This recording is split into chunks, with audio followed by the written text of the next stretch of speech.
Presiden Prabowo Subianto mengumumkan secara virtual terhadap daerah-daerah bahwa Indonesia telah mencapai swasembada pangan dengan produksi beras mencapai 34,71 juta ton atau tertinggi sepanjang sejarah. Prestasi tersebut tidak lepas dari peran produktivitas peningkatan luas lahan pangan di daerah tidak terkecuali berkat peran Pemprov Banten. Bahkan menurut Gubernur Banten Andra Soni, kenaikan produksi padi sebesar 16,84% atau 1,8 juta ton dalam setahun. Peningkatan ini berkat bertambah luasnya lahan panen padi di Banten pada tahun 2025 yang mencapai 349,228 hektar atau meningkat sebesar 16,76% dibandingkan tahun 2024 yang mencapai 299 hektar. Oleh karena itu, Provinsi Banten mengalami surplus produksi padi sebanyak 261 ribu ton.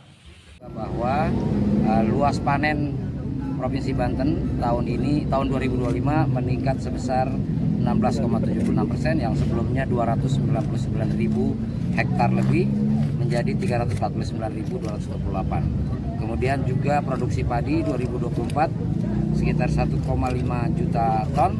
Tahun 2025 kita meningkat 16,84% menjadi 1,8. Artinya kita surplus atau kita mengalami kenaikan produksi sebanyak 261.000 ton. Gubernur Banten berharap produktivitas padi semakin meningkat agar Indonesia menjadi lumbung pangan dunia. Dari Banten, Tim Liputan melaporkan.